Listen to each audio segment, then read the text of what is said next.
¿Por qué no soy capaz de estar toda mi vida en un lugar? Yo no estoy diciendo que no hay momentos en los que uno tiene que plantearse seriamente qué hago en esta congregación donde no me están dando de comer. Yo no estoy hablando de eso. Hay momentos en los que si usted está espiritualmente pasando hambre, sin necesidad, pues oiga, usted tendrá que plantearse con su esposa, con su marido y con sus hijos, Señor, muéstranos un lugar donde podamos comer. Pero no solamente, cuidado, un lugar donde podamos comer, sino un lugar donde podamos comer, donde podamos escuchar la sana doctrina, la palabra de Dios, sino que también podamos servir al Señor. Porque si usted está toda la vida comiendo y comiendo y comiendo, puede ser que un día reviente. Entonces, recibimos, ¿para qué? Para dar. No solamente para decir, mira cuánto sé de la Biblia, he aprendido esto, he aprendido aquello, he aprendido tal, he aprendido cual, y bueno, ¿y ahora qué va a hacer con todo eso?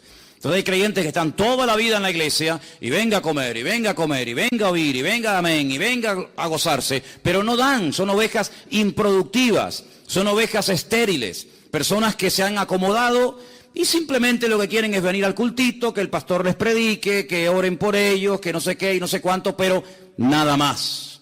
Y eso no es el ideal de un cristiano, eso no es una oveja sana. Imagínense padres y madres que tenéis niños pequeñitos, aquí en la iglesia tenemos algunos, que sí, ahora son muy bonitos, son preciosos los bebés, cómo huelen, ¿no? La piel de los bebés, bueno, cómo huelen, cómo huelen sin mencionar determinados momentos, porque también valdría la frase, cómo huelen los niños,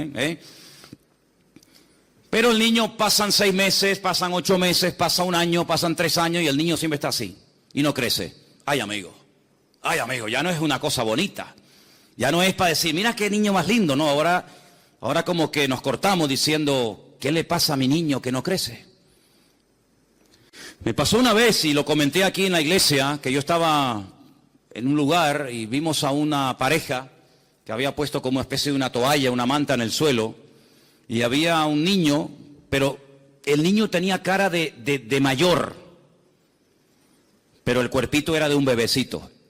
Y bueno, el Señor nos dio la oportunidad de hablar un poco con ellos y nos dijeron que el niño tenía una enfermedad y es que no crecía. El cuerpo no se desarrollaba. La cara sí, el aspecto del niño era de un niño mayor, pero sin embargo no crecía. Eso es una enfermedad, eso no es normal, eso no es normal. El apóstol Pablo dice en la carta a los Corintios, concretamente en el capítulo 13 de la primera carta, cuando yo era niño, yo hablaba como un niño.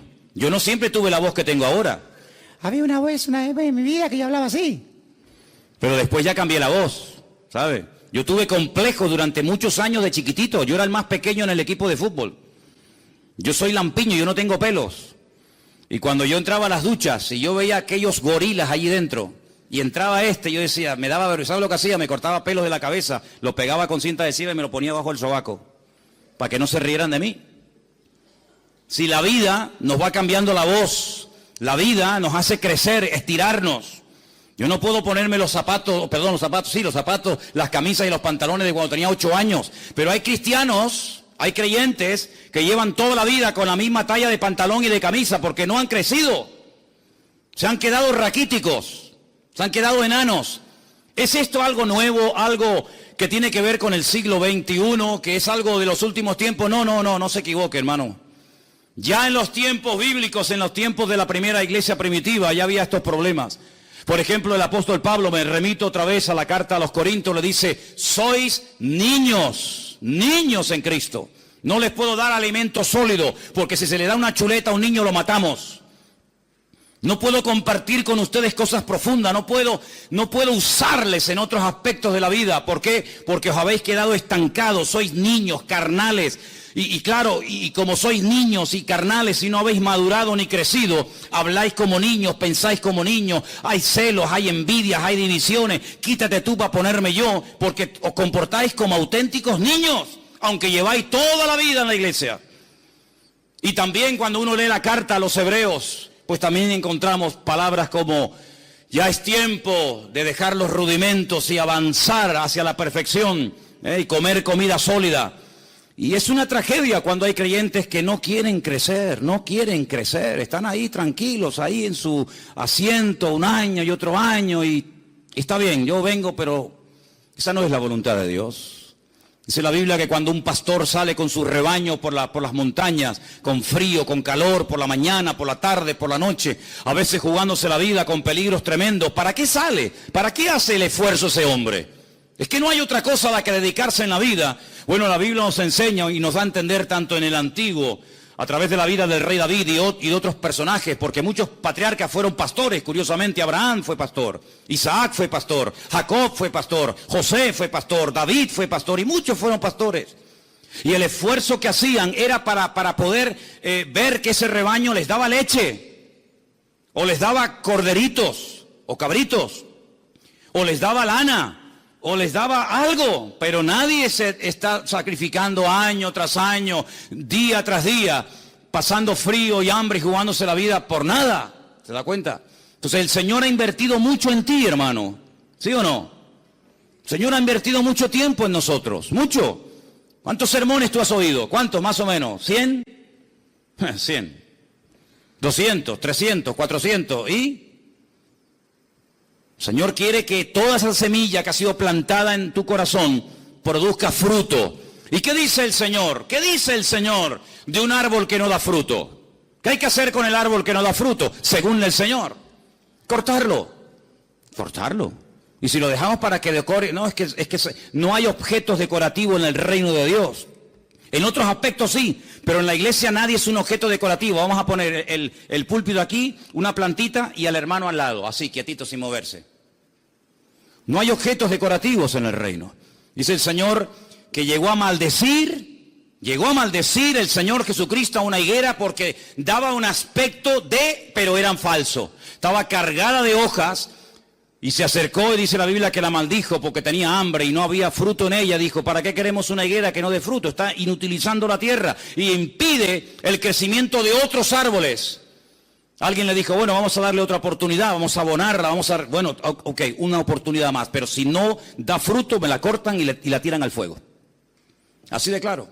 Entonces, cuando uno va a la palabra del Señor, en el capítulo 16 de Marcos, vimos la semana pasada que el Señor a sus discípulos primero les reprochó su incredulidad y su dureza de corazón. Versículo 14, Marcos 16, 14. Les reprochó, les echó en cara lo duro que todavía eran, lo incrédulos que todavía eran. ¿Cómo es posible que a veces le cuentes a un cristiano un milagro y te diga, bueno, ya, no sé, ¿no será una exageración lo que me estás contando? ¿Cómo puede ser que haya cristianos que duden del poder de Dios? ¿Cómo puede ser que haya iglesias y denominaciones enteras que digan que hoy en día Dios no hace milagros? Entonces, ¿yo qué soy? Si yo entré a la iglesia la primera vez en mi vida a robar, y entré enfermo, y entré endemoniado, que no podían conmigo 8 hombres. ¿Y yo qué soy? Señor, ese día me sanó, me salvó y me liberó. Y eso tenía 17 años, voy a cumplir 55 dentro de unos meses. Y nunca más el enemigo me volvió a meter mano ni a meterse dentro de mí ni despertó. ¿Por qué? Porque el Señor hace una obra total, rotunda y absoluta. Tuve años en psicólogos, años en psiquiatra, amarrado con camisas de fuerza, de un hospital a otro. Y todo era inútil, hasta que vino el Señor y me salvó, me liberó y me transformó la vida. ¿Cómo que Dios no hace milagros hoy en día? ¿Pero quién dijo ese disparate? Lo que pasa es que no los hace a través de tu vida, ni tú los ves, porque tú eres un incrédulo, que tienes la cabeza así de gorda, llena de Biblia, pero tu corazón está seco, porque no tienes comunión con Dios. Y el Señor, cuando va a su palabra, nos dice, prediquen el Evangelio. Pero espere un momento. Pero cuando usted predica el Evangelio, cuando usted obedece y pone en práctica la palabra, dice, señales seguirán. Las señales siguen. No es que usted tiene que ir detrás de las señales, no, yo no sigo ni señales ni sigo a nadie, yo sigo a Cristo. Y dice la Biblia que el bien y la misericordia tienen la orden de parte del Creador de seguirme hasta el fin del mundo. Y Él nos protege, y Él nos cuida, y Él nos bendice. Pero cuando obedecemos, ¿y qué hay que obedecer? Predicar el Evangelio. ¿A quién? A toda criatura. ¿Eso lo dice la palabra de Dios, sí o no? Ir por todo el mundo y predicar el Evangelio a toda criatura. Está hablando con judíos, no está hablando en una iglesia evangélica, donde es normal predicar el Evangelio. ¿Qué vamos a predicar? Donde es normal ir a China, Japón, a Cuba, a América, a Europa. No, estamos hablando hace 2000 años con un grupito pequeño de judíos. Y los judíos decían, yo no salgo de mi tierra para nada, porque fuera de mi contorno, fuera de mi frontera, lo que hay son los goyim.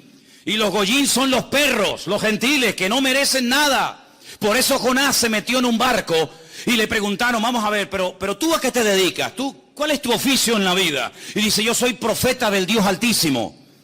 Yo sirvo al Dios Todopoderoso, al Dios de Abraham, de Isaac y de Jacob. ¡Wow! ¿Y qué haces aquí si eres profeta? Porque este no es tu lugar. Pregúntate siempre, ¿estás en tu lugar? Y si estás en el lugar, ¿estás haciendo lo que el Señor te ha llamado? Si tú eres profeta, ¿qué haces aquí de marinero? No, es que yo estoy huyendo. ¿Huyendo de quién, muchacho? Huyendo de la presencia de Dios. Pero ¿cómo puede una persona llegar a pensar que puede esconderse de Dios y Dios no encontrarlo? ¿Hay alguien aquí que crea eso? ¿Hay alguien aquí que crea que usted se puede meter en un sitio donde Dios no te va a encontrar? Adán lo intentó. Adán creía que se podía ocultar de Dios. Adán no era ateo. Adán era creyente, era producto de las manos del Señor. Pero él creía la gran mentira de que se podía ocultar de la presencia del Señor. Lo mismo que Jonás. Yo huyo de la presencia del Señor. Pero si huyes de la presencia del Señor, ¿qué pasa? ¿Que a dónde vas? Porque ¿a dónde iba Jonás? Según la Biblia, a Tarsis. ¿Dónde está Tarsis? En el sur de España, en Huelva. Ahí está Tarsis, todavía se llama Tarsis. ¿Y él de dónde venía? Salió de una ciudad que se llama en la Biblia Jope, hoy en día se llama Jafo.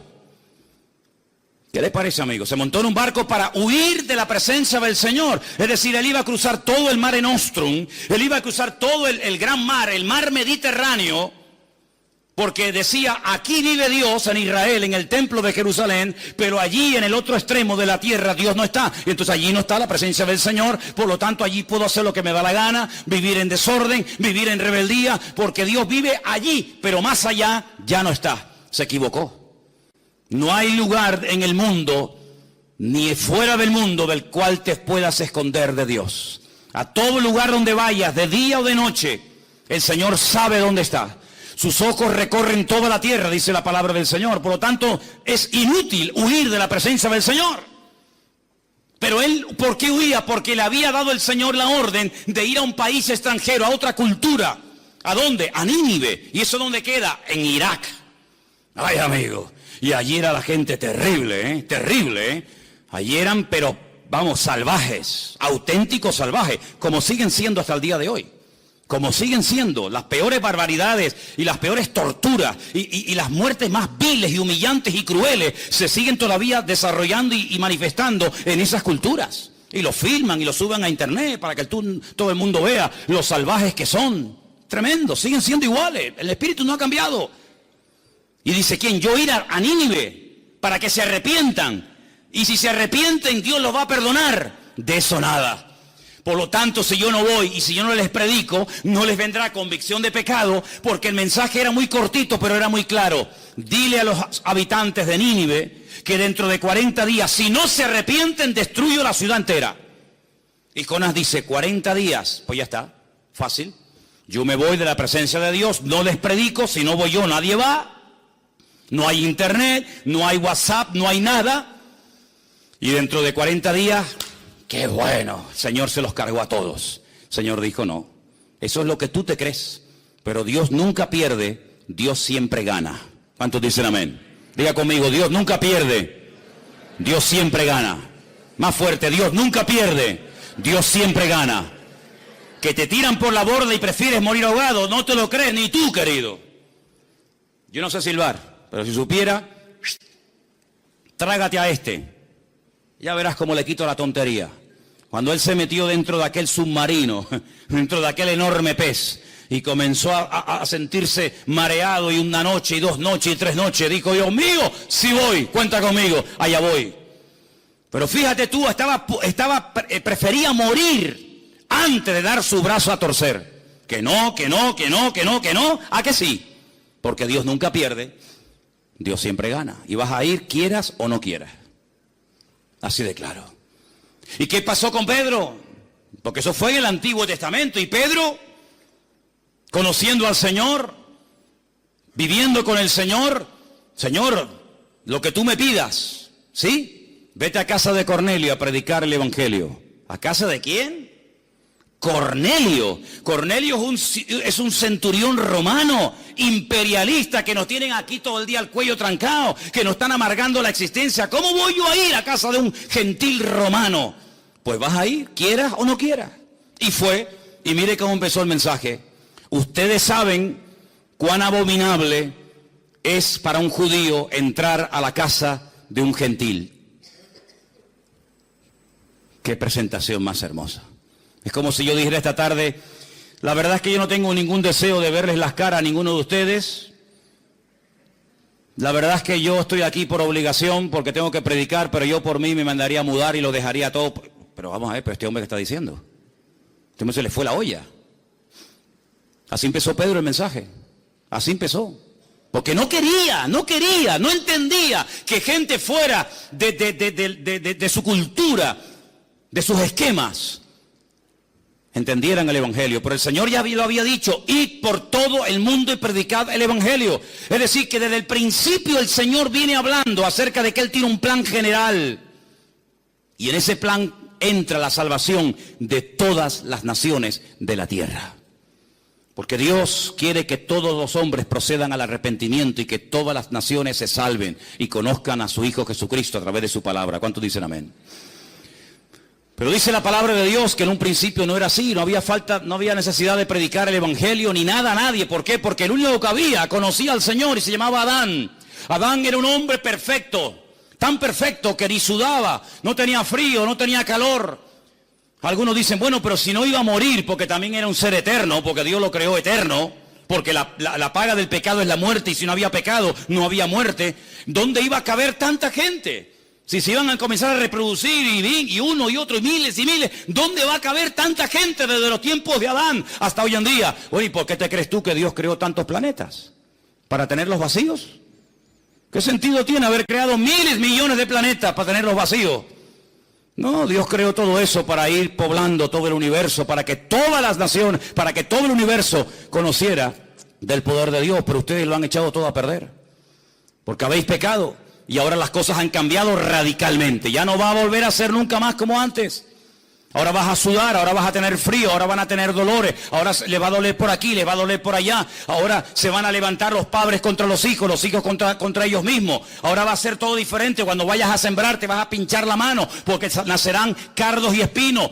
Aquellos animales con los que te entretenías y jugabas, ahora se te van a volver en tu contra. Ay, amigo, todo ha cambiado. Claro, es que cuando uno peca, cuando uno desobedece a Dios, todo cambia. No puede permanecer todo igual. La paga del pecado es la muerte.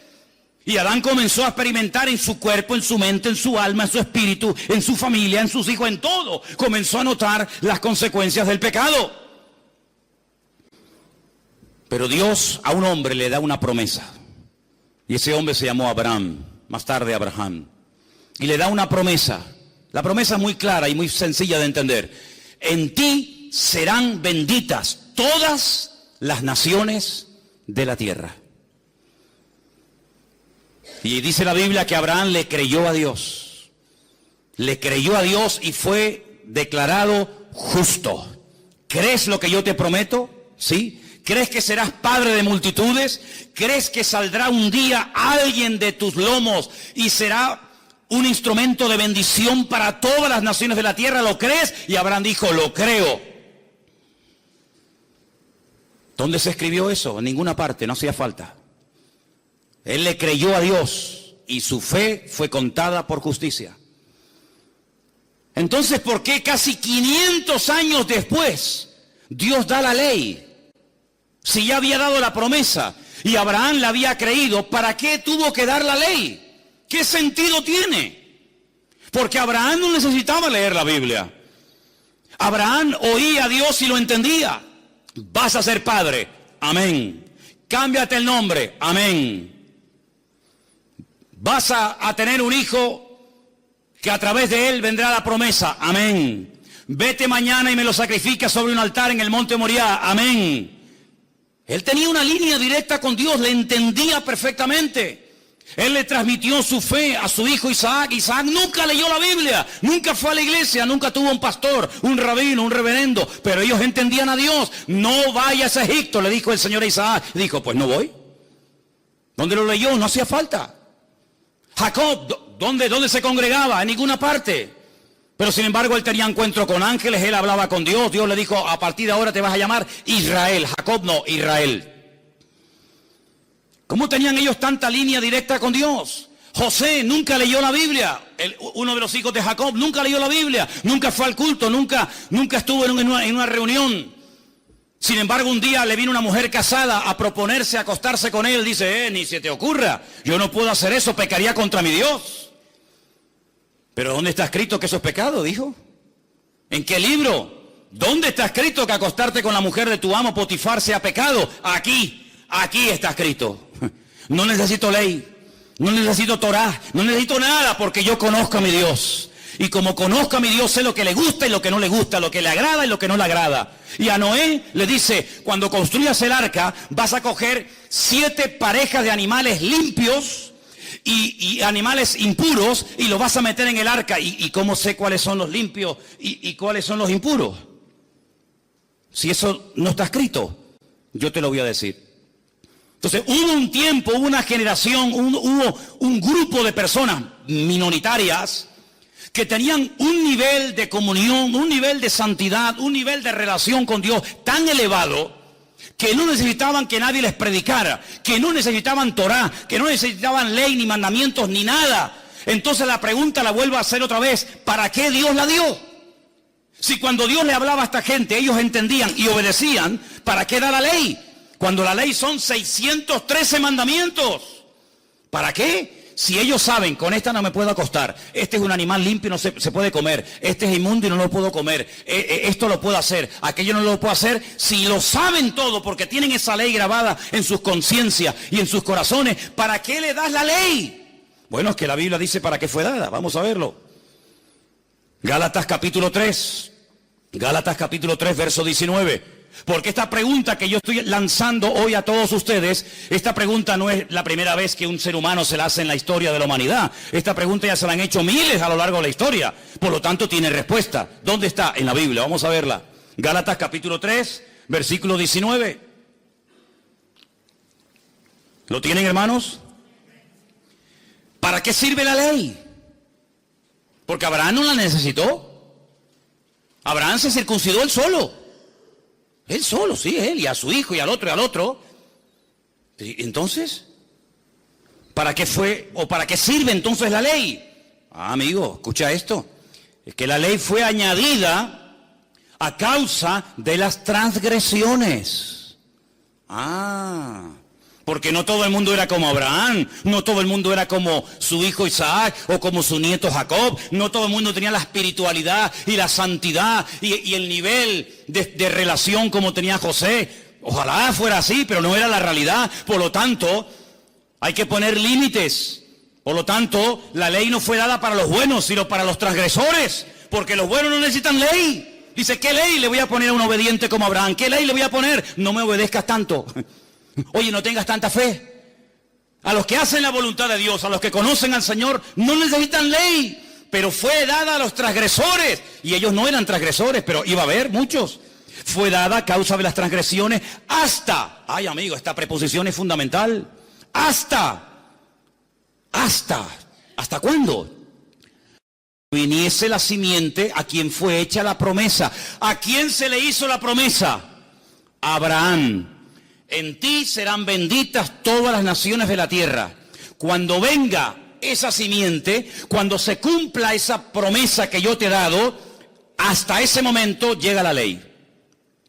Mientras tanto, no. Entonces dice, hasta que viniese la simiente a quien fue hecha la promesa y fue ordenada por medio de ángeles en mano de un mediador. Y el mediador no lo es de uno solo, pero Dios es uno solo. Luego, ¿la ley es contraria a las promesas de Dios? Dice, en ninguna manera. Pero si por la ley, porque si la ley dada pudiera vivificar, la justicia fuera verdaderamente por la ley. Mas la Escritura lo encerró todo bajo pecado, para que la promesa que es por la fe en Jesucristo fuese dada a los creyentes. Pero antes, escucha, antes de que viniese la fe, estábamos confinados, encerrados, enclaustrados bajo la ley, encerrados para aquella fe que iba a ser revelada. De manera, versículo 24, que la ley ha sido nuestro ayo, para llevarnos ¿a quién? Para llevarnos a Cristo. Yo pregunto, ¿vino ya Cristo o no ha venido todavía? Porque en Israel lo están esperando, dicen que no ha venido. Pero yo pregunto hoy en Santa Cruz de Tenerife, ¿Cristo ha venido, sí o no? Bueno, pues sí ha venido. Y dice aquí, de manera que la ley ha sido nuestro ayo para llevarnos a Cristo a fin de que fuésemos justificados por la fe, pero venida la fe, ya no estamos bajo ayo. Ya está. Si usted no entiende esto, pues oiga, yo intentaré explicárselo lo mejor que pueda, pero está tan claro, pero tan claro.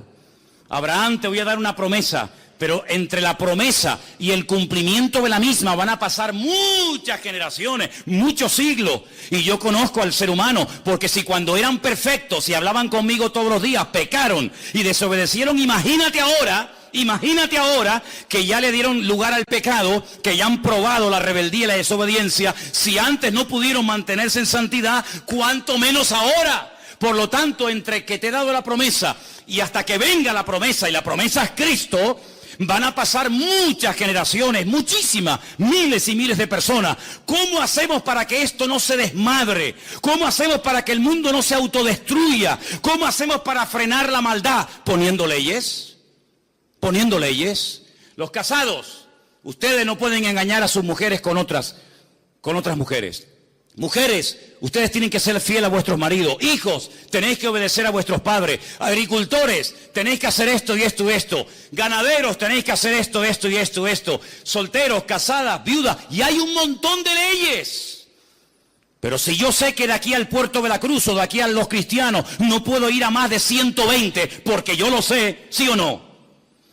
Yo no necesito que por el camino me pongan carteles y carteles y carteles y carteles y carteles. 120, 120. Pero si ya lo sé. Pero entonces, ¿por qué se ponen? Porque siempre habrá alguno que aún, a pesar de que lo sabe, se va a pasar el límite y va a querer ir de 200. Y después pasa lo que pasa. Si yo sé que en España se circula por la derecha y los que me vienen por la izquierda, yo no necesito tantas indicaciones, porque ya lo sé, ya lo aprendí, ya lo sé de toda la vida. Ay, amigo, pero hay gente que a pesar de esas leyes dice, no, yo me voy a ir por la izquierda, y mira lo que pasa. Los kamikazes, que encima apuestan dinero, chocan uno con otro y se rompen familias y un auténtico desastre.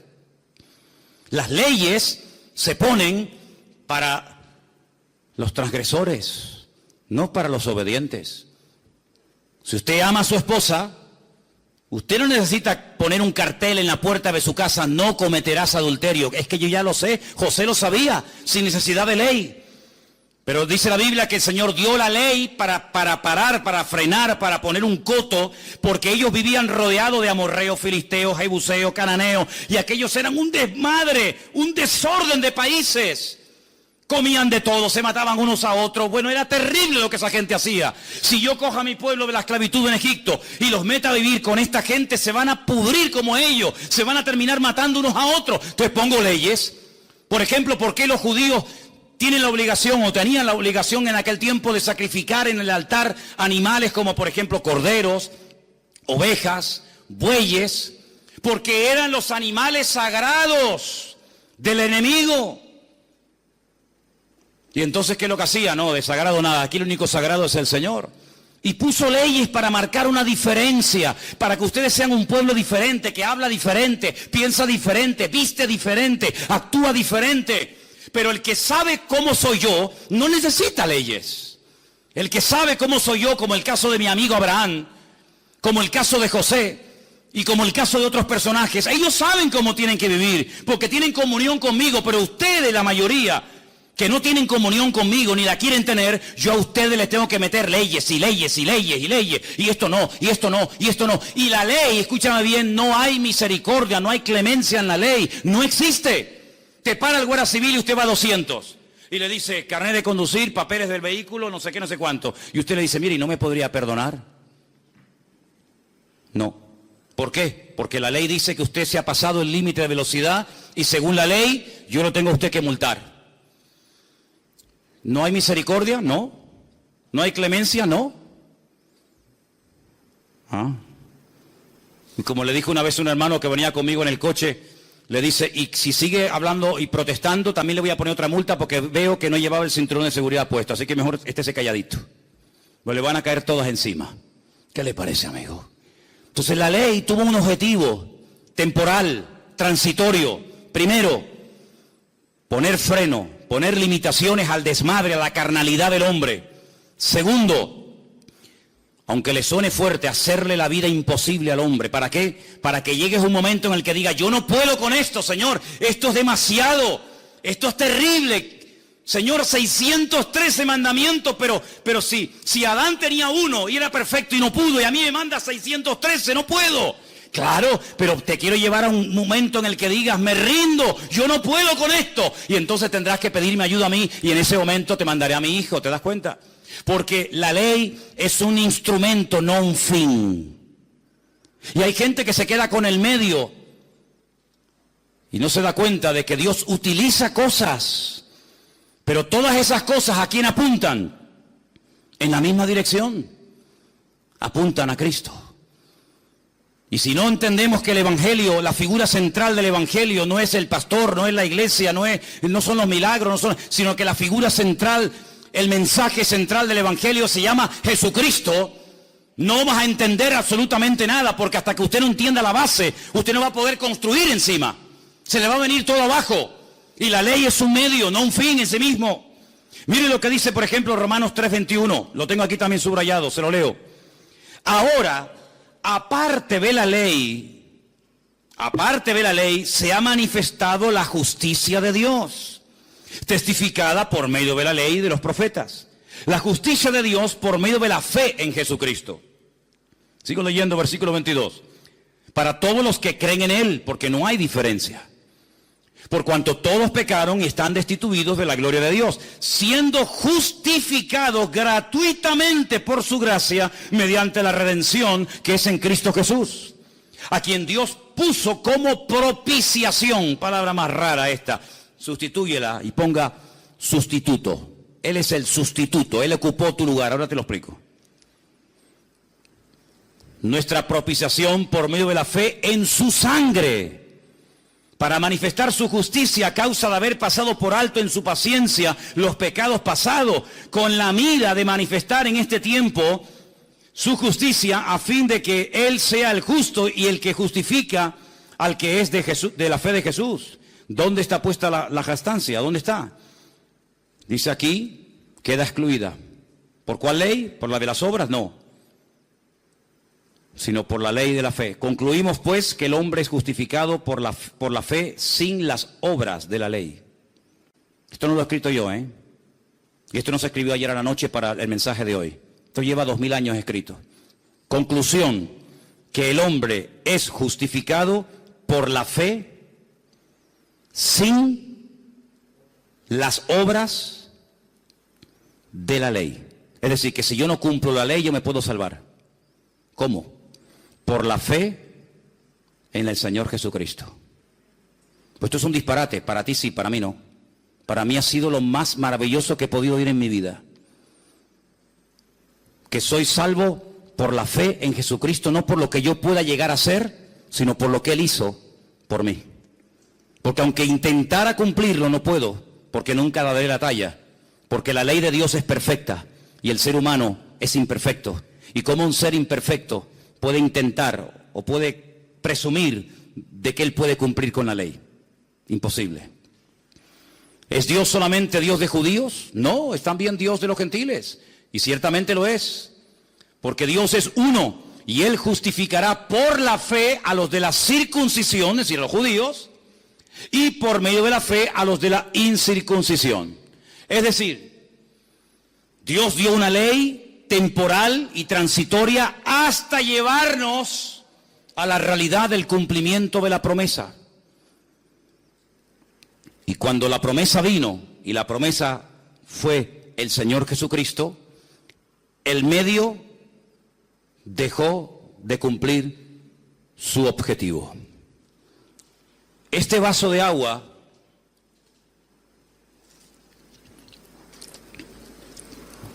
es simplemente un medio para depositar en él agua.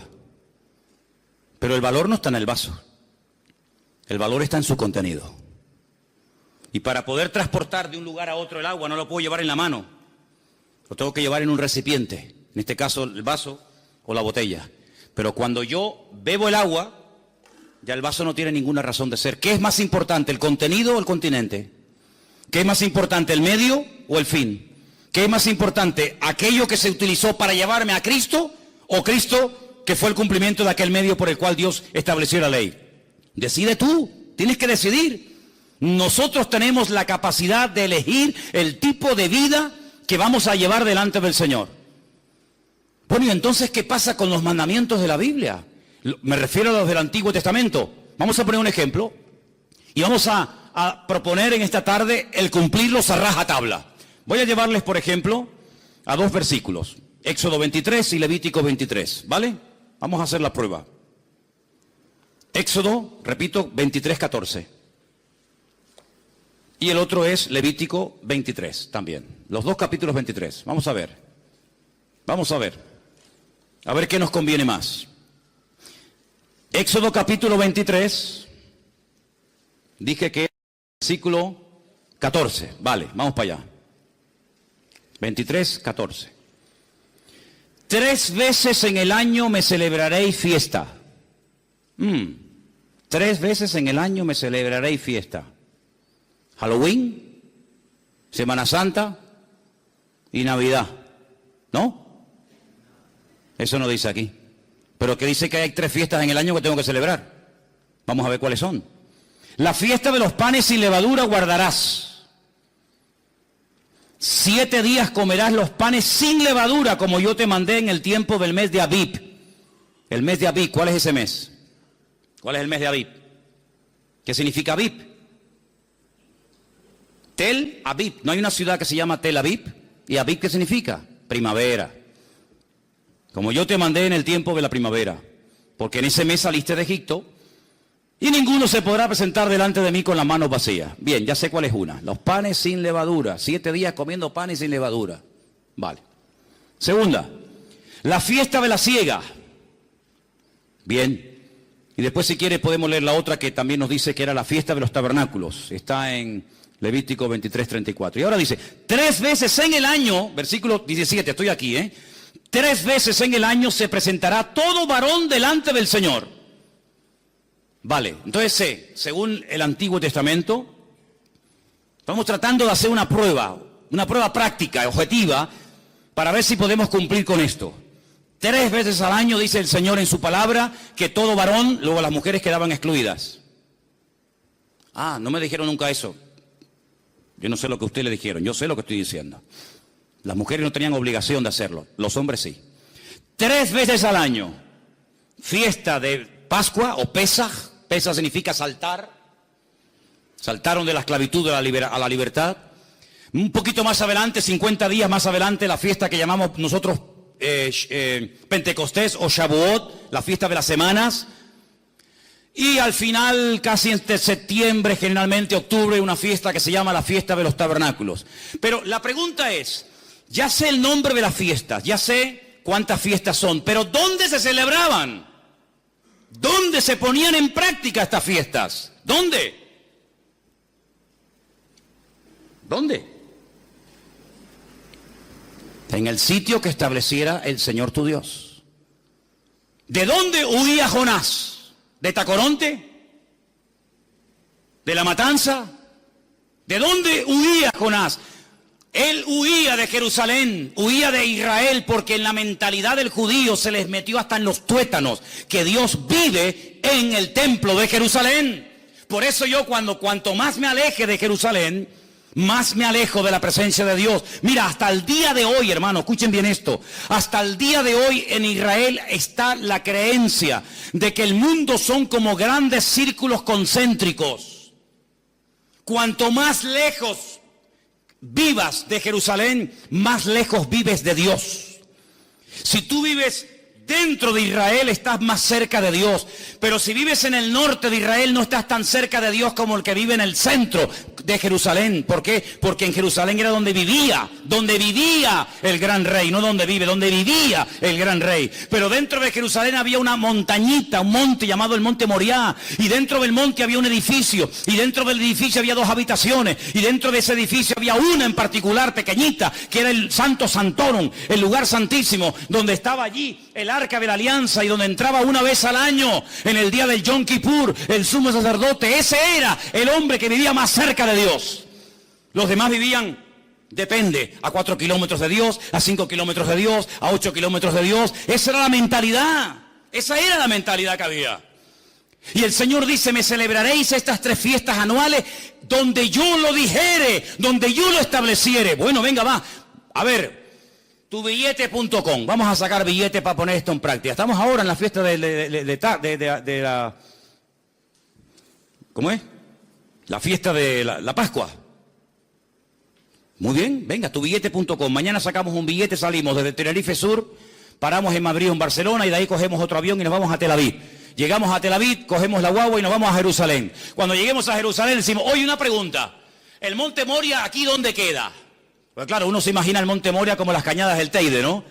El Monte Moria es un monte muy chiquitín, que lo han aplanado encima para poder construir, y entonces llegas y te dicen, no, el Monte Moria está dentro de la ciudad vieja de Jerusalén. Venga, nos metemos por donde entramos, por la puerta de Damasco, que la conocen muchos de ustedes, que hemos ido allí. Venga, entramos por la puerta de Damasco, empezamos a darnos codazos con todo el mundo porque es una calle abarrotada, cruzamos todo el barrio árabe, follón tremendo, llegamos al control militar. Allí nos quitamos las chaquetas, los bolígrafos, los móviles, todo, y ya pasamos del barrio árabe al barrio judío. Ya estamos allí estamos en el muro de los lamentos, en el Kotel Hammurabi, el muro occidental, ¿vale?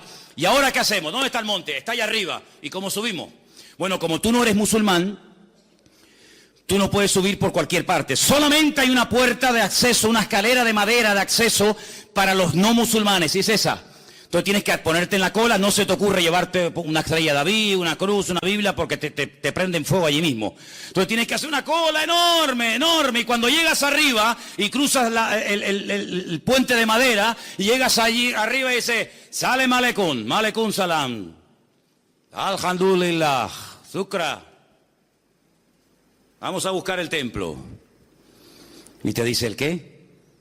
Claro, como a lo mejor no habla español, le tienes que decir el Bet Hamidash. Aquí no hay Bet Hamidash. Aquí hay 2 mezquitas. Una allí y otra aquí. Aquella se llama la mezquita de Omar. Y aquella se llama la mezquita de Al-Aqsa. ¿Pero y el templo? Porque yo he leído aquí que tengo que venir al templo del Señor 3 veces al año y he venido de Tenerife. Y todos estos conmigo. Pues aquí no hay templo. Y como se ponga chulo, le damos una paliza y lo tiramos del muro abajo. Y no es la primera vez que lo hacen, ¿eh? Entonces me vengo a Tenerife frustrado porque digo, Señor, no puedo cumplir tu palabra, Señor. No puedo. Porque la voy a cumplir ¿dónde? En mi casa. Eso no vale. No vale. Es que es allí. Es decir, que los cristianos españoles que vivían en el sur o en el norte de España tenían que viajar 3 veces al año a ir a Jerusalén. ¿Me estás diciendo eso? Exactamente te estoy diciendo eso. Y si no quería, eso es otro tema. Pero el Señor dijo 3 veces al año, se me van todos a Jerusalén a celebrar la fiesta de Pesach, la fiesta de Shavuot y la fiesta de los tabernáculos, la fiesta de Sukkot. Pero Señor, si yo lo quiero hacer hoy en día yo cojo tu palabra y la interpreto literal y la quiero poner en práctica, no puedo. Y si no hago las cosas como tú me has dicho, ¿qué hago entonces? Bueno, pues si no puedes hacer las cosas como yo he dicho, no las hagas, porque para hacerlas mal, mejor que no las hagas. Pero ¿y entonces cómo hago? Bueno, entonces lo que tengo que ir a la Biblia a buscar una respuesta a mi incertidumbre, a mi problema. Señor, ¿qué hago? Y ahora me encuentro que la Biblia dice, vuestra Pascua es Cristo. Amigo, que mi Pascua es Cristo. Ajá. Yo soy vuestra Pascua. Por eso mi paz os dejo, mi paz os doy. Y a donde vayas, te puedes estar tranquilo, porque si vives en el sur, en el norte, en América, en Oceanía o donde sea, en Cristo, lo que no puedes cumplir, aunque quieras, porque no se dan las condiciones, ya lo has cumplido si tienes a Cristo viviendo dentro de tu corazón. Ay, amigo. ¿Os dais cuenta cómo Cristo es todo?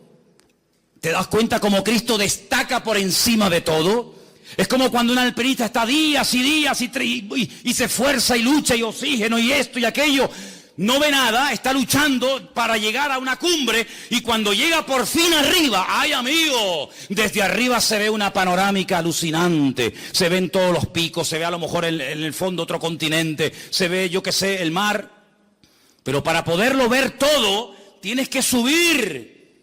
Por eso dice la Biblia que hasta que no subamos, hasta que no levantemos en alto al Señor Jesucristo, no vamos a entender nada. No vas a entender nada, porque los mandamientos del Señor tienen condiciones. Y si no se dan las condiciones, no se puede poner en práctica el mandamiento.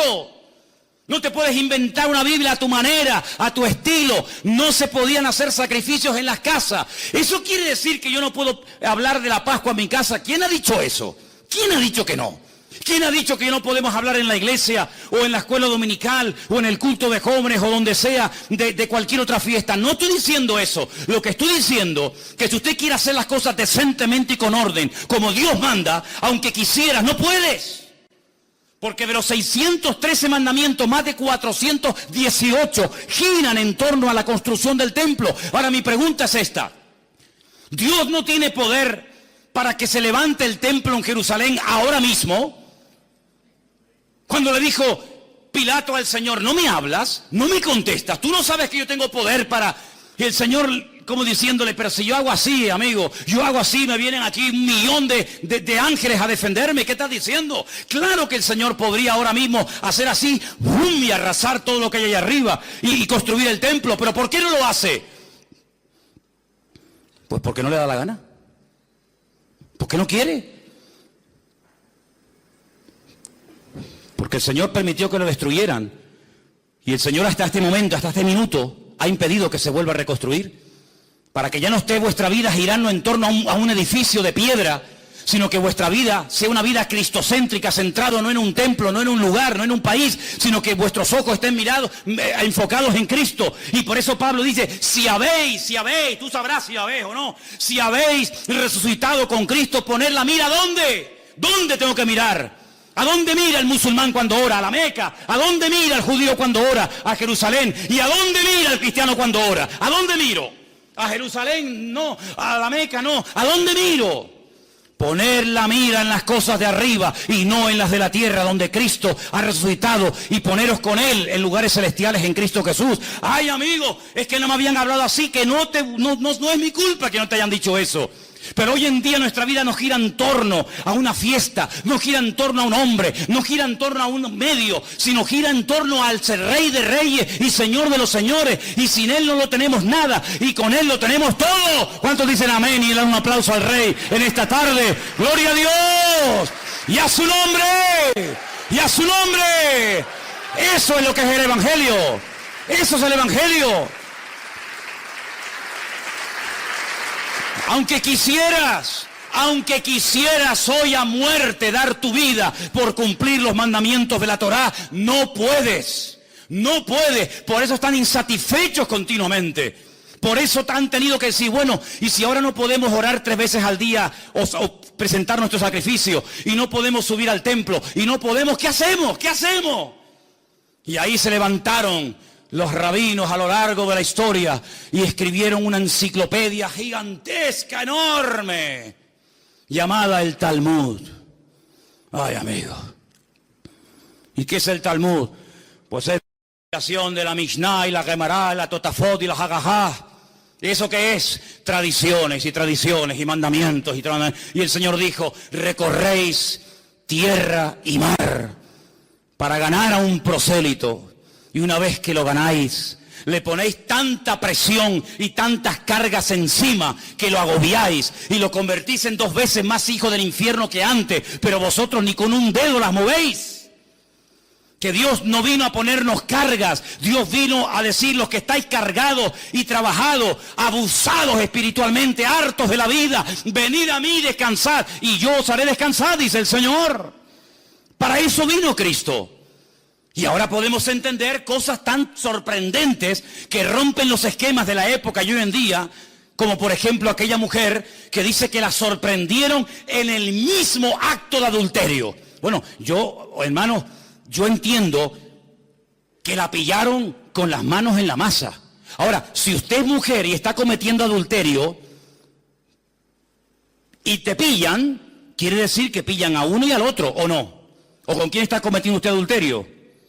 ¿Con la silla? ¿Con quién? No, te hemos pillado. Y no sacaron una foto porque no pudieron. Entonces cogen a la mujer y al hombre, cogen a la mujer y la llevan al Señor. Y le dicen, según nuestra ley, fíjate tú dándole clases de ley al Señor. Dándole clases de ley al Señor. Cuando esta Biblia que tengo en mi mano es la palabra escrita de Dios. Lo que Dios hablaba, lo que salía por su boca, aquí se escribió. ¿Sí o no? Pero entonces Cristo, ¿qué era? Era la palabra hecha carne. Dios habló, Dios permitió que su palabra se escribiera y Dios permitió que su palabra se humanara, que su palabra se encarnara, y dice, y vimos su gloria, gloria como el unigénito del Padre. Luego, cuando vas a darle clases de Torah, cuando vas a darle clases de ley al Señor, el Señor, que es la palabra, dice, a ver, ¿qué dice vuestra ley? Si fui yo el que te la di, ¿de qué vais? ¿Le va a enseñar un hijo a ser un hijo al padre? Será al revés, ¿no? Digo yo. Es que nuestra ley dice que a tales personas hay que matarlas a pedradas. Bueno, a uno y a otro. ¿Y tú qué dices? Dice, bueno, la mujer, claro, echa polo, sabe que en cuestión de minutos hacen un hueco en el suelo, la meten de cintura para abajo, le ponen, a veces sí, a veces no, una especie de tela encima, la rodean y empiezan pim pam, hasta que la machacan y la matan a pedradas.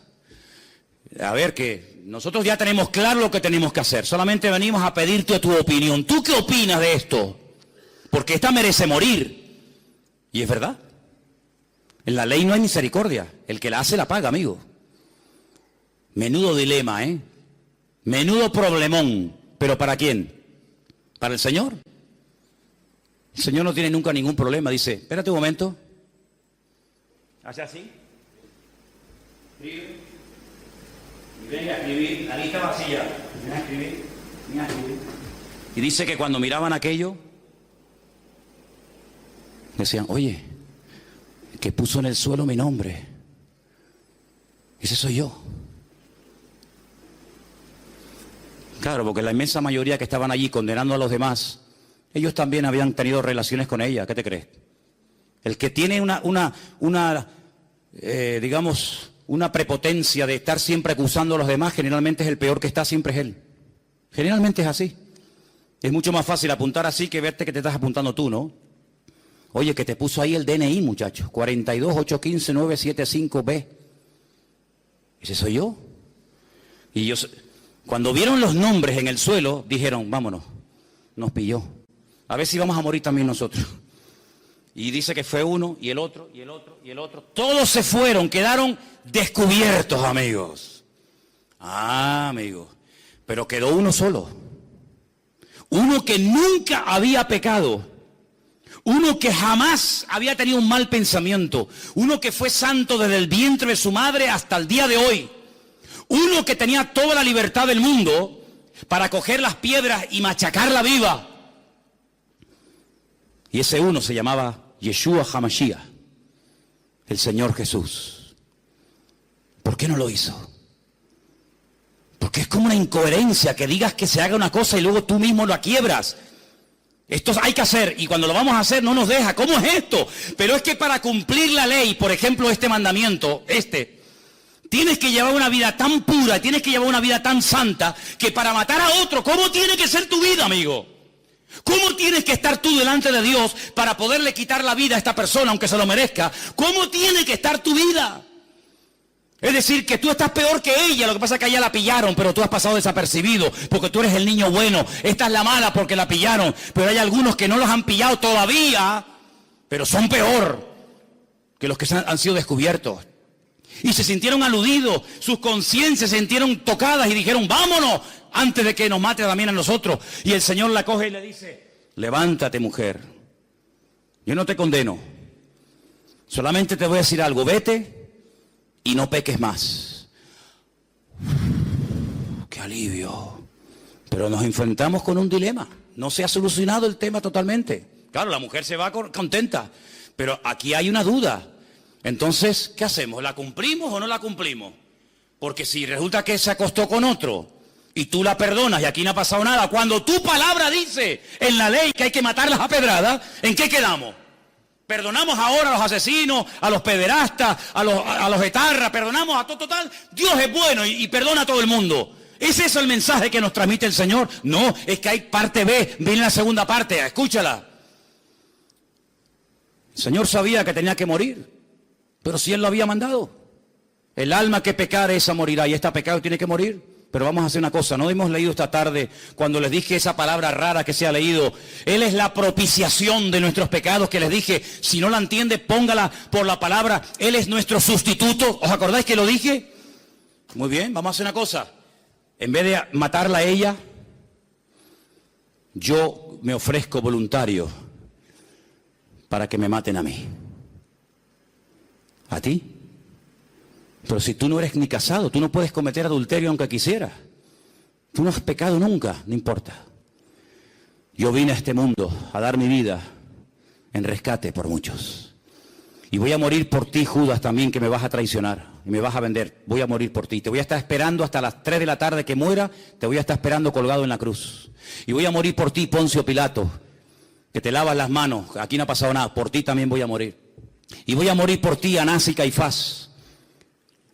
Voy a morir por los borrachos, por los alcohólicos, por las prostitutas, voy a morir por los adúlteros, voy a morir por todos los criminales y asesinos de la historia de la humanidad, porque ese fue el mandato que recibí de mi Padre. ¿Estás dispuesto a que yo lance mi ira contra ti en vez de contra aquella, contra aquel y contra aquel? ¿Estás dispuesto a cargar todo el peso del pecado de toda la historia de la humanidad, de los que murieron, de los que viven y de los que aún no han nacido? ¿Estás dispuesto a semejante sacrificio? Y el Hijo dijo, hágase mi voluntad. Hágase tu voluntad y no la mía. Heme aquí, envíame a mí, Señor. Entonces, cuando Cristo muere por esa mujer y por todos y cada uno de nosotros, cuando Él resucita, una mujer se lo encuentra y lo va a abrazar y dice, espera un momento, espera, no me toques todavía porque aún no he subido. Aún no he subido, aún no he ido a la presencia de mi Padre a decirle, Padre, mira, lo hice todo como tú me pediste, mira. Me traspasaron, me acribillaron, me torturaron, me escupieron, me hicieron de todo. Y el Padre acepta la sangre de su amado Hijo Jesús, le da unas vestiduras nuevas. Cuando se presenta el Señor y entra en aquella habitación donde están llorando y asustados y muertos de miedo, como hemos leído esta noche, dice, Shalom Alejem, paz a vosotros. Ya no tienen que tener miedo de nada ni de nadie, porque vengo con un mensaje de mi Padre, y es que le ha perdonado los pecados a todos ustedes.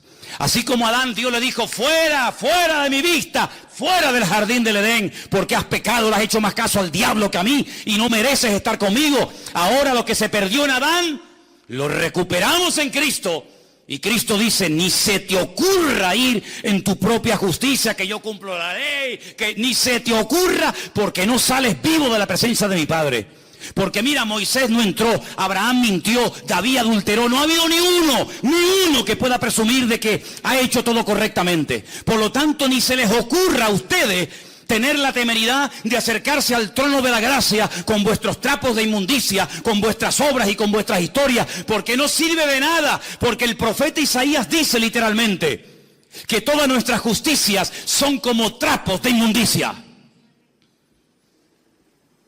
Y si quieren se lo digo en hebreo, como compresas usadas. ¿Eso dice en hebreo? Sí, Señor. Todo lo mejor que me puedan ofrecer, ese es el concepto que Dios tiene de lo mejor. Imagínate de lo peor. Señor, pero entonces, de nada sirven mis sacrificios, de nada sirven mis esfuerzos, de nada, de nada. Y ahora, ¿cómo me presento delante de Dios? Permítame la expresión, no me malinterpreten. Disfrazado de Cristo. Vestido de Cristo. Para que cuando tú vengas delante de Él, ¿por qué decimos, vengo a ti en el nombre de Cristo? Porque como vengas en tu nombre, amigo, como vengas en tu nombre, eres hombre muerto. Señor, no soy digno. Señor, no merezco nada. soy un adúltero, soy un fornicario, tengo problemas de este tipo, tengo problemas de otros, soy así, soy asado.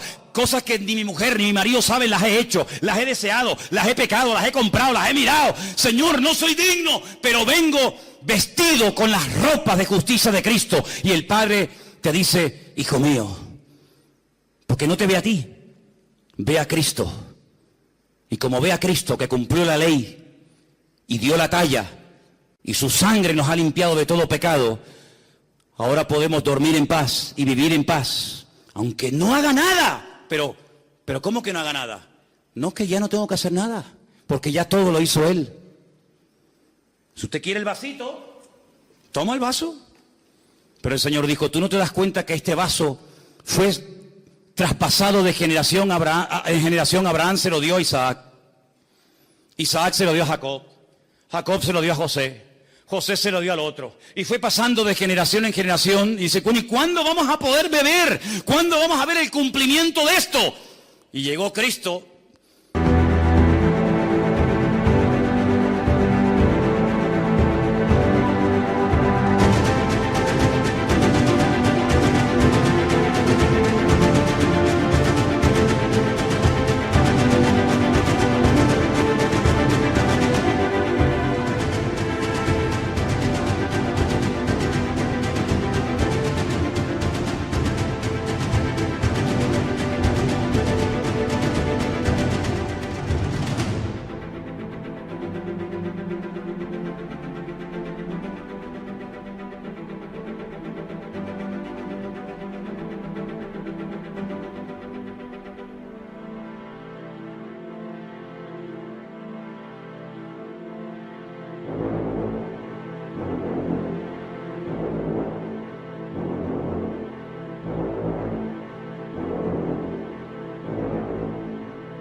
Y dice, del vaso del que yo bebo, vosotros también beberéis.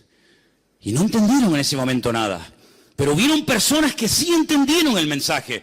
Lo entendieron mucho más claro que los religiosos. Porque el espíritu religioso embota la mente.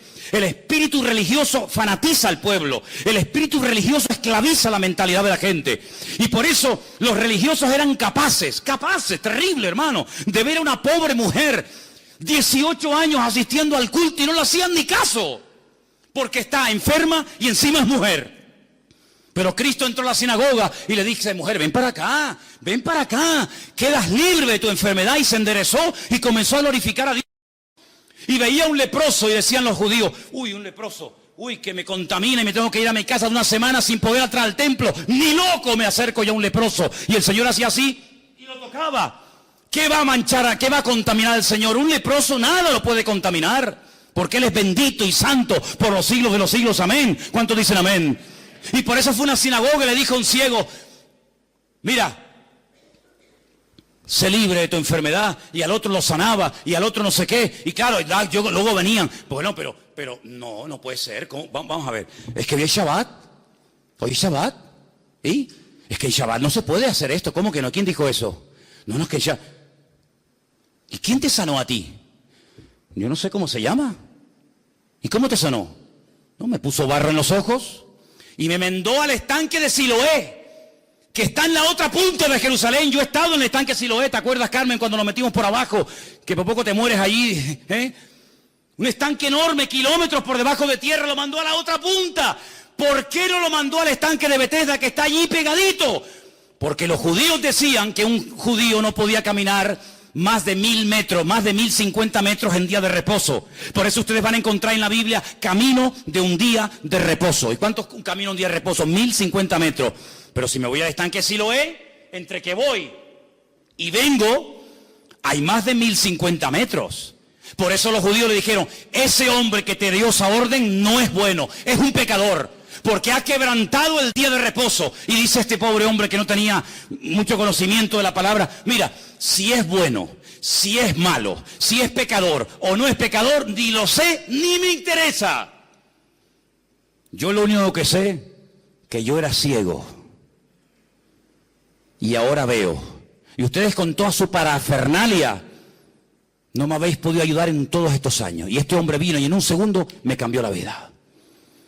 Hasta que tú no entiendas que el Evangelio ha superado con creces todos los medios, todos los vasitos, todos los instrumentos que ha utilizado el Señor, vas a ser un esclavo de cosas. No toques, eso no se puede hacer, eso no se puede mirar, eso no se puede ir. Y el Señor dice que ha venido para darnos libertad cuando conocemos la verdad, y la verdad se llama Cristo. Por eso en esta iglesia predicaremos toda la vida que teniendo a Cristo lo tenemos todo. ¿Cuántos dicen amén? Hay iglesias, lo sé, soy consciente, llevo ahora 34, 35 años de pastor, conozco todos los pastores de estas islas, los conozco, sé cómo se llaman, cómo se mueven, incluso algunos que ni son pastores, pero ellos dicen que lo son. Y en algunas iglesias, si usted no paga el diezmo, está bajo maldición. Y la gente se asusta. Y si usted se va de esta iglesia, usted va sin la bendición. Y si usted no habla en lengua, no se va al cielo. Y venga condenación, y venga condenación. Mi Señor no vino para amargarle la vida a nadie. Mi Señor vino para dar libertad a los cautivos. Hoy estarás conmigo en el paraíso, hijo. Pero sin dar el diezmo. ¿Cómo se va a salvar sin dar el diezmo? Sin hablar en lengua, sin ayunar, sin evangelizar a nadie, así, por la buena. Hoy estarás conmigo en el paraíso. ¿Pero qué ha hecho este hombre? Nada. Es que no puede hacer nada. El que lo está haciendo soy yo. Y como yo lo voy a hacer bien, yo te ofrezco el paraíso y lo que haga falta. Pero hay algunos que están empeñados, porque son ignorantes y quieren seguir siendo ignorantes, que es lo peor, que hay que hacer esto, que hay que hacer aquello, que hay que hacer tal, que hay que hacer tal, que hay que hacer no sé qué, y que hay que hacer no sé cuánto, y que hay que hacer, que te he demostrado con la Biblia, o no te enteras, te he demostrado con la Biblia que aunque quieras cumplir la ley no puedes, hombre, te lo estoy diciendo. Entonces no sigas R que R con lo mismo, no sigas R que R con lo mismo, hombre. No se puede cumplir la ley, no se puede cumplir la Torá, no se puede cumplir bajo ningún concepto. Hay un laxus que ha quedado ahí suspendido, y es el tiempo de gracia, en el cual dice el Señor, ahora prediquen el Evangelio, abren los ojos a la gente, que entiendan que no es a través de este medio, que no es a través de aquel, que hay un solo camino, un solo mediador, y tiene nombre, se llama Jesucristo. ¿Cuántos dicen amén? Entonces, si usted viene a esta iglesia y quiere dar el diezmo, que no lo quiere dar, a mí me da igual si usted da dinero o no da igual de dinero, me da igual. Si muchos de ustedes cuando estaban en el mundo yo estaba predicando el Evangelio, si yo no vivo de lo que la gente da, yo vivo por fe porque sé que mi Señor es mi pastor y nada me faltará. Si usted habla en lengua, pues me parece bien, mire, es que yo no quiero hablar en lengua, pues no hable, mijo. A mí me da igual si usted habla o no habla en lengua. Es que a mí no me gusta ayunar, pues no ayune. Es que yo no puedo venir a la oración por la mañana, pues no venga.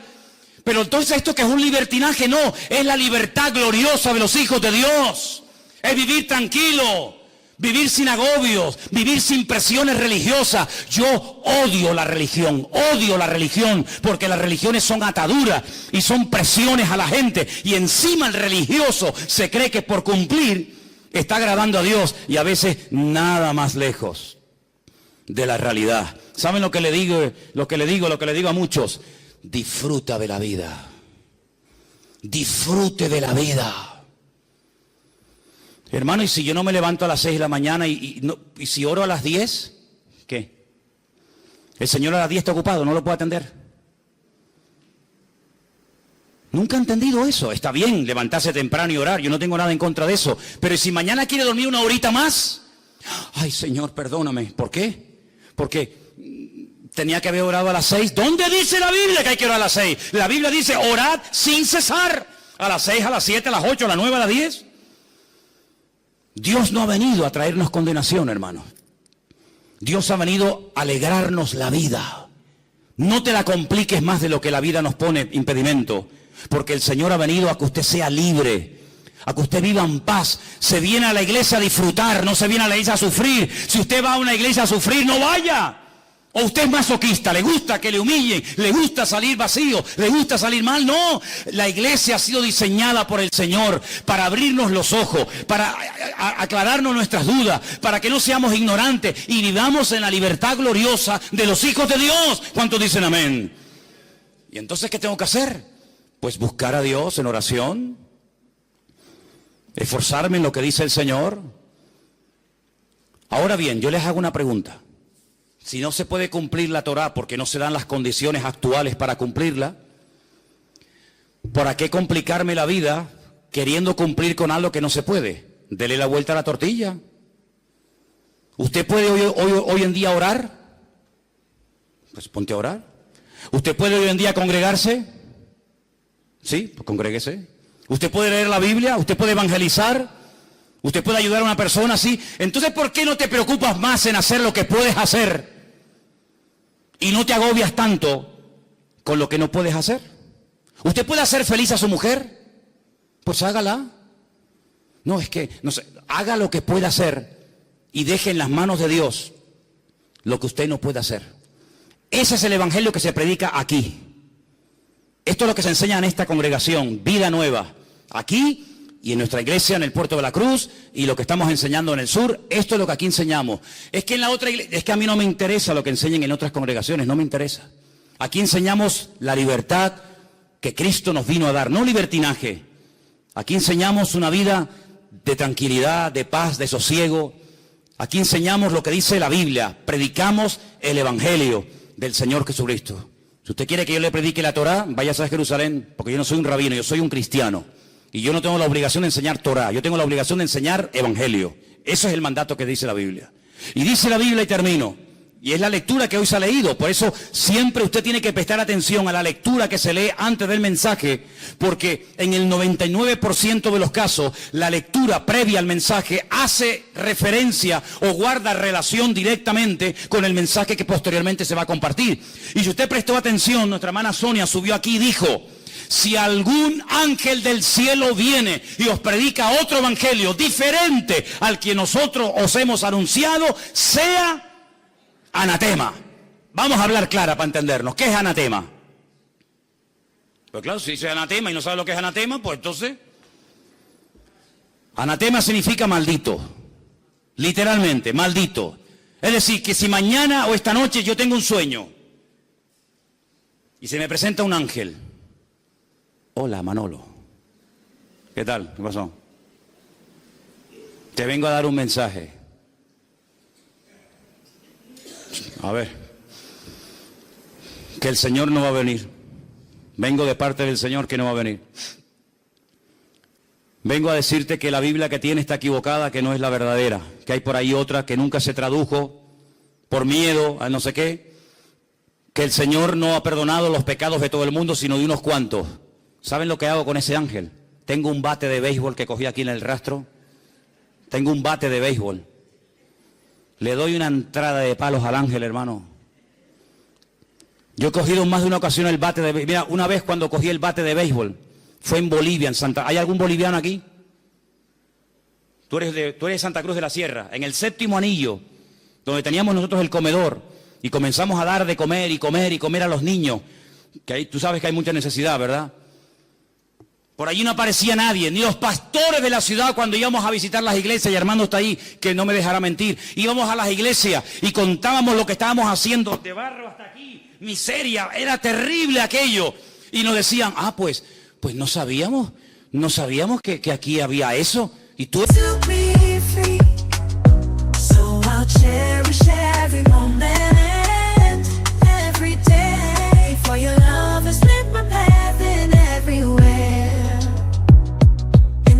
The touch of your hand, I find the strength to rise and stand. Through every trial, every tear we've shed, your love's been the shelter where I find my bed. For your love's been my anchor in life's stormy seas, a beacon of hope guiding me to be free.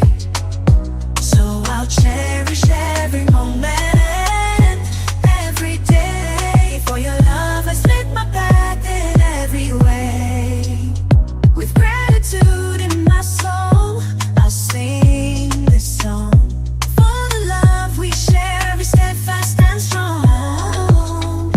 De aquí de Bolivia, yo vengo de 15.000 kilómetros y sé más de la miseria que hay en tu barrio que tú. ¿Tú qué pastor eres? ¿Qué evangelio predicas tú? Y lo llevábamos al barrio y se quedaban asustados. Llevamos un día un montón de doctores para que examinaran a los niños y decían, ay, estos niños qué sucios. Claro, ¿qué quiere? A los pocos días de estar allí predicando el evangelio y de haber inaugurado un comedor, hicimos una campaña evangelística y el barrio contento, bueno, la gente venía, era aquella una pasada. ¡Ay, amigo!, me dicen unos niños, hay por allí unos señores que también están como ustedes repartiendo folletos y Biblia. Y digo, ¿sí? Pero si aquí nunca ha venido nadie, ¿dónde están? Y me fui, ¿y saben quiénes eran? Ya saben, ¿no? Los testigos de Jehová. No habían ido nunca en la vida, pero ahora que veían que la gente venía a escuchar la palabra, ahora ellos también venían a repartir comida, ahora ellos también venían de bueno. ¿Sabe lo que hice? Me da igual lo que usted opine, ¿eh? Me da exactamente igual. A las alturas que estoy, me fui, cogí un palo así,